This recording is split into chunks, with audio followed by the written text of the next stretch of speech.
Vote পরবর্তী হিংসার ছবি মুর্শিদাবাদের রানীনগর থানার চরবাঁশপাড়া এলাকায়। বাম কংগ্রেস সমর্থিত জোট কর্মীদের উপর হামলার অভিযোগ রাজ্যের শাসক দলের বিরুদ্ধে। ঘটনায় ব্যাপক চাঞ্চল্যের সৃষ্টি ওই এলাকায়। যদিও এই ঘটনার পাল্টা অভিযোগ করেছেন শাসক দলের কর্মীরাও। শাসক দলের দাবি, তাদেরকেই প্রথমে আক্রমণ করে বাম কংগ্রেস জোটের লোকজন। এই ঘটনাকে কেন্দ্র করে শুরু হয় বোমাবাজিতে গুরুতর আহত হন উভয় পক্ষের দুজন। ঘটনায় ফের চাঞ্চল্যের সৃষ্টি হলে ঘটনাস্থলে পৌঁছায় বিশাল পুলিশ বাহিনী।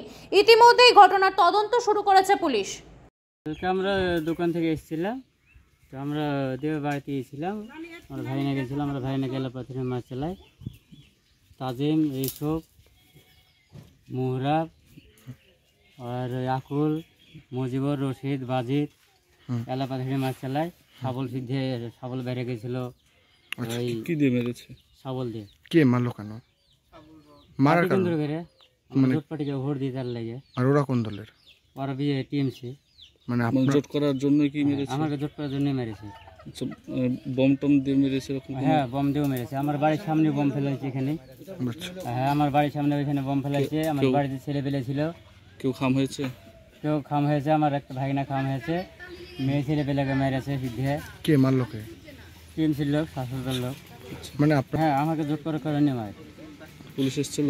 হ্যাঁ, পুলিশ এসেছিল। পুলিশে আমার কোনো কথা লেয়নি, আমার কোনো কিছু লেয়নি। কতটা আতঙ্কে আছে?